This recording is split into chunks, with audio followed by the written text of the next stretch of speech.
एक समय की बात है। एक गांव में सफेद साड़ी वाली चुड़ैल का आतंक था। चुड़ैल रात भर गांव में घूमती और गांव का जो भी आदमी उसे दिखाई देता उसे वो घायल कर देती। अरे कोई तो बचाओ, मर गया रे। एक रात हरिया अपने खेत से अपने घर लौट रहा था कि तभी अचानक उसके सामने चुड़ैल आ जाती है। अरे बाप रे, ये चुड़ैल कहाँ से आ गई? आज तो मैं गया काम से।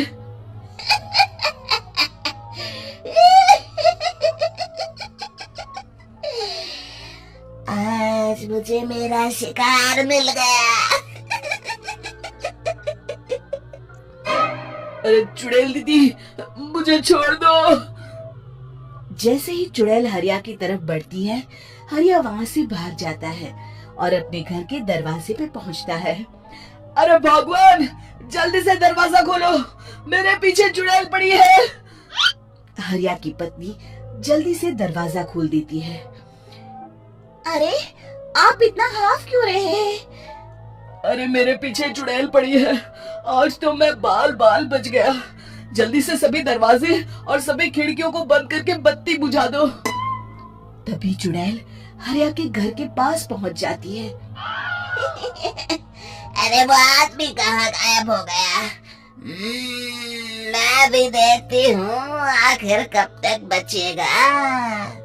मैं अपने शिकार को इतनी आसानी से नहीं छोड़ती।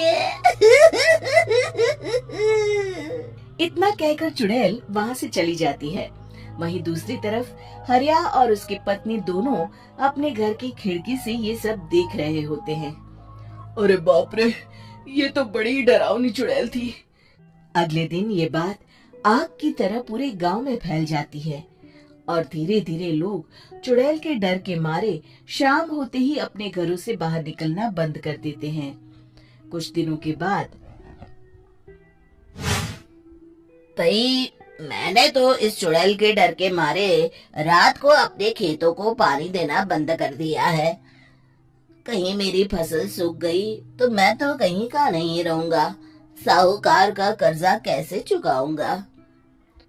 अरे भाई, पूरे गांव वालों का यही हाल है। पता नहीं ये चुड़ैल हमारे गांव में कहां से आ गई।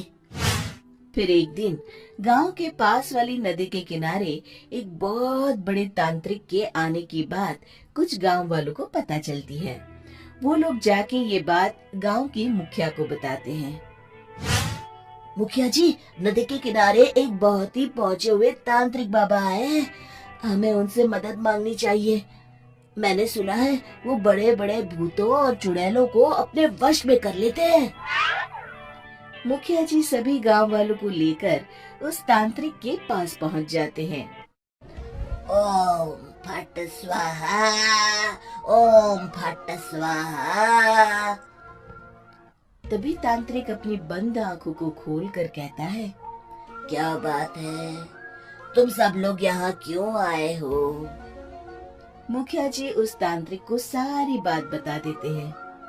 अच्छा, तो ये बात है।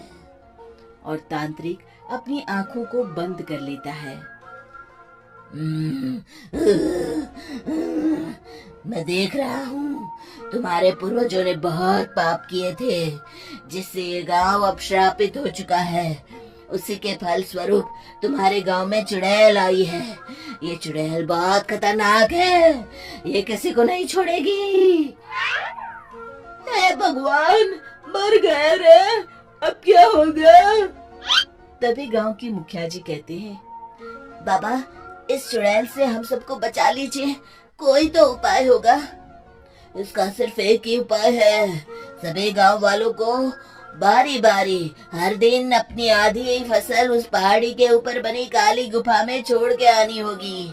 तभी उस चुड़ैल की भूख मिटेगी और श्राप का प्रभाव खत्म हो जाएगा और तुम सब जिंदा बच जाओगे। सभी गांव वाले उस तांत्रिक की बात को मान लेते हैं और वहां से चले जाते हैं। फिर अगले दिन से रोज उस गांव के लोग बारी बारी से अपनी आधी फसल उस काली गुफा के पास जाकर रखाते। कुछ दिनों बाद हरिया की बारी आती है।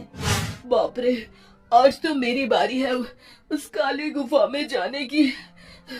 क्या करूं? वो तो बड़ी खतरनाक चुड़ैल है। मेरे तो हाथ पैर कांप रहे हैं। फिर हरिया डरते डरते अनाज की बोरियां अपनी बैलगाड़ी में लाद देता है।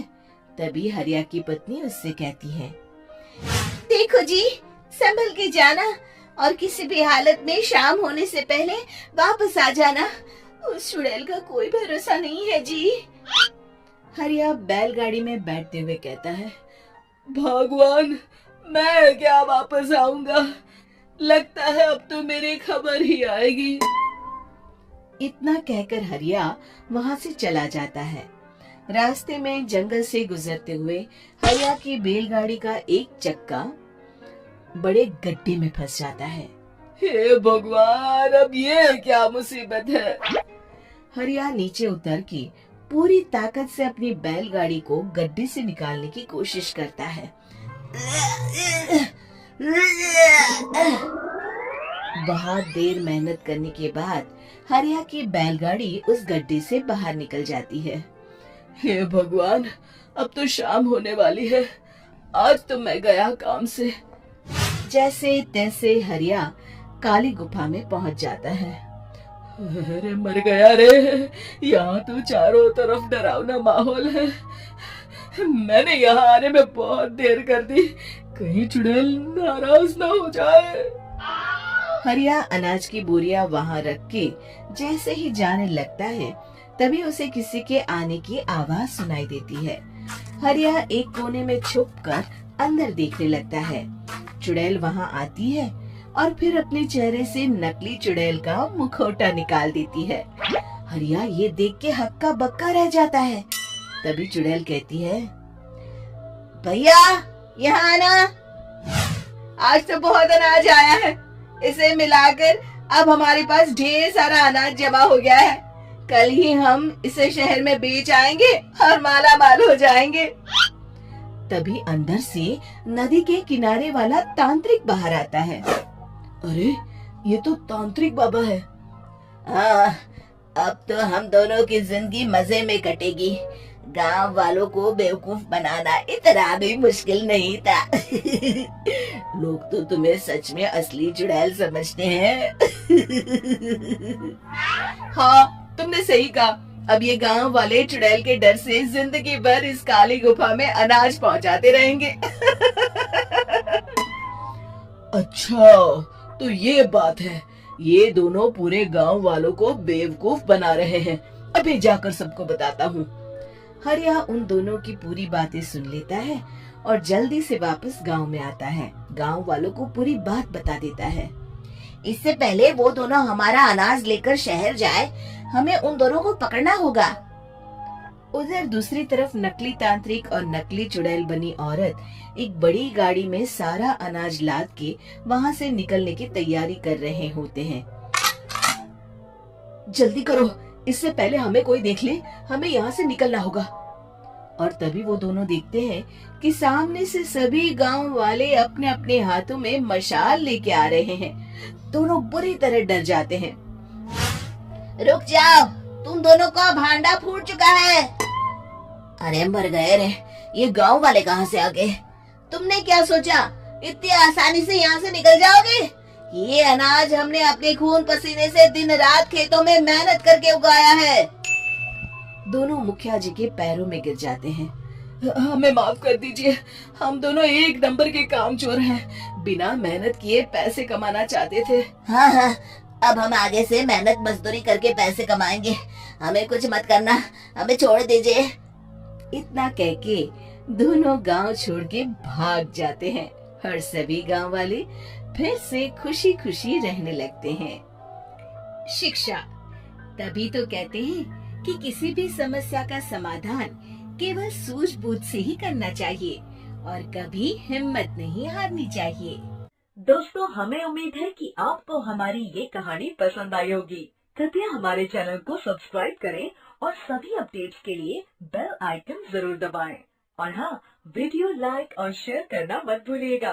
Bye bye.